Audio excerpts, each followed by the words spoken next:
Hello, my beautiful people. Welcome to my YouTube channel, Live with Science.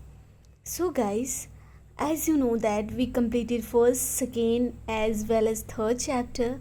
Today we are going to deal with the fourth chapter, that is sorting materials into groups. In this chapter, the most important thing to understand about the objects, classifications, materials, what are the properties of material. These three or four topics are very important in this chapter.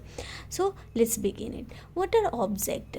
Object क्या होता है? जो भी चीज़ें हम देखते हैं, जिसे हम टच कर सकते हैं, फील कर सकते हैं, उसे ऑब्जेक्ट कहा जाता है. Everything that we see around us and touch it are known as object. उसके बाद हम देखते हैं क्लासिफिकेशन किसे कहा जाता है. तो arrangement of materials into different groups on the basis of their common similarities, common properties are known as classification. Classification क्या हुआ? जब हम मटेरियल का अरेंजमेंट करते हैं डिफरेंट ग्रुप्स में, उनकी कुछ फिजिकल बेसिस और कुछ फिजिकल कॉमन प्रॉपर्टीज़ के अकॉर्डिंग उसे हम क्लासिफिकेशन कहते हैं. क्लासिफिकेशन का एडवांटेज क्या होता है? तो क्लासिफिकेशन का एडवांटेज होता है फॉर ईजी आइडेंटिफिकेशन. हम आइडेंटिफिकेशन कर सकें easily. Helps in locating things को लोकेट करने के लिए. Helps in understanding things. Helps in sorting of the things.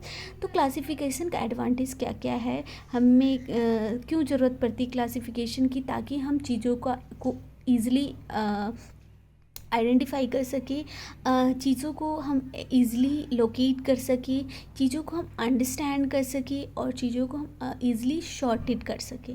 उसके बाद हम नेक्स्ट देखेंगे दैट आर मटेरियल्स. मटेरियल्स क्या होता है?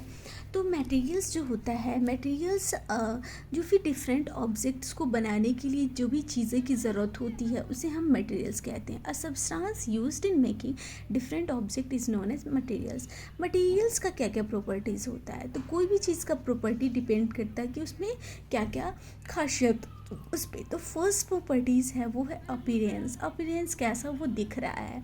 तो ऐसा सब्सटेंस जो कि शाइनी अपीयरेंस, शाइनी मतलब जो चमकता हुआ थोड़ा नज़र आए, उसे हम क्या बोलते हैं? लस्ट्रस बोलते हैं.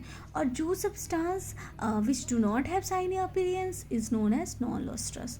अब हम लोग सेकेंड जो प्रॉपर्टी देखेंगे वो हार्डनेस देखेंगे एंड सॉफ्टनेस देखेंगे.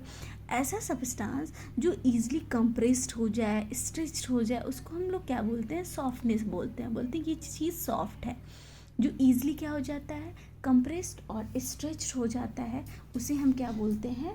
उसे बोलते हैं सॉफ्टनेस. सॉफ्टनेस बोलते हैं. सॉफ्टनेस बोलते हैं जो ईजिली कंप्रेस्ड हो जाता है, स्ट्रेच्ड हो जाता है. जैसे टेडी बियर हो गया.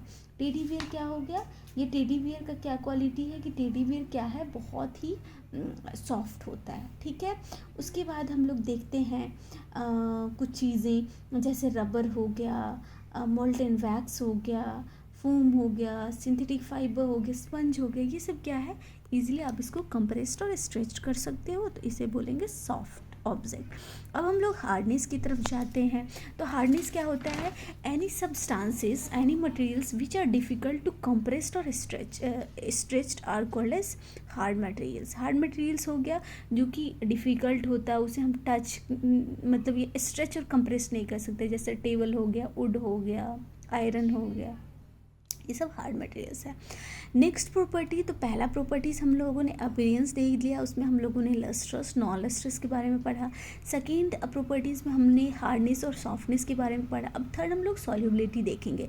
सॉल्युबिलिटी क्या होता है? एक ऐसा प्रॉपर्टी होता है जो कि dissolve completely in water. It is defined as property to dissolve completely water cause solubility. अगर कोई भी चीज़ को हम वाटर में डालते हैं वो ईजिली क्या हो जाता है? सॉल्युबल हो जाता है. उस प्रॉपर्टी को सॉल्युबिलिटी कहा जाता है.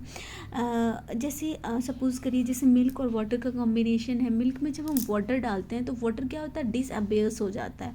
तो उसे हम क्या बोलते हैं कि milk and water are soluble in nature. ये सॉल्युबिलिटी है कि जो वाटर है वो मिल्क में ईजिली डिसॉल्व हो जाता है.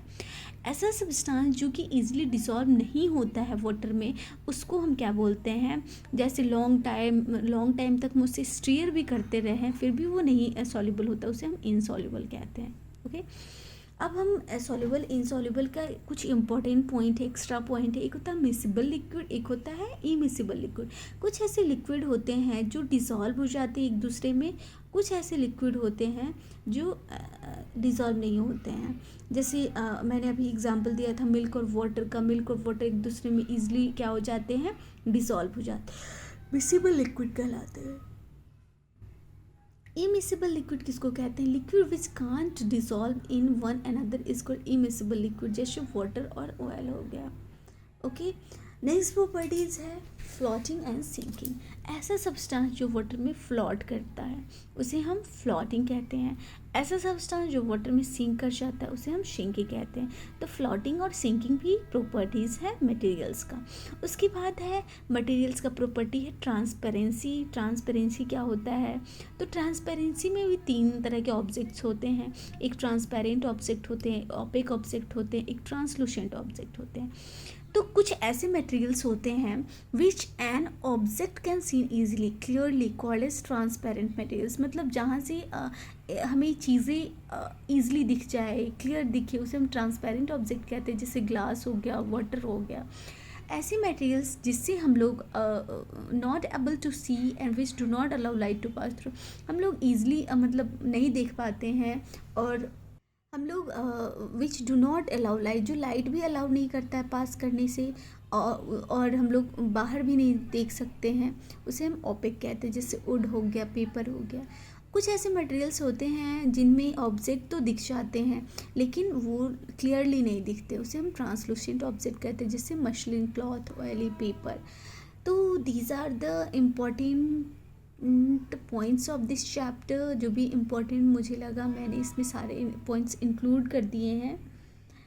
और इस चैप्टर का इतना ही टेक अवे है, इतना ही चीज़ है जो आपको लेना है। जैसे सॉल्युबिलिटी में थोड़ा और डिफाइन करके पढ़ा देती हूँ। सॉल्युबिलिटी क्या होता है, जैसे वाटर हुआ, वाटर में हम थोड़ा सा सॉल्ट डालते हैं या फिर शुगर डालते हैं, वो क्या हो जाता है, ईजिली मिक्सअप हो जाता है, ईजिली डिसॉल्व हो जाता है, तो सॉल्युबल हो गया।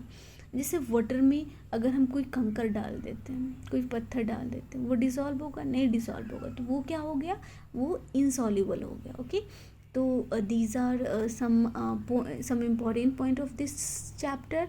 एंड ये 7-8 मिनट का ये वीडियो इस चैप्टर का क्या है, टेक अवे है। ओके, सो आप चाहो तो इसका नोट्स बना सकती हो। आपकी जो जैसे केवी हो गया, बहुत सारे जो सीबीएसई बोर्ड वाले स्कूल हैं या फिर हिंदी मीडियम वाले बच्चे भी इसको देख के समझ सकते हैं, क्योंकि मैंने Hindi as well as English दोनों में समझाया है। तो आप इसे देखो। If you like my video guys then do like, subscribe and share to my YouTube channel. Thank you so much, bye bye.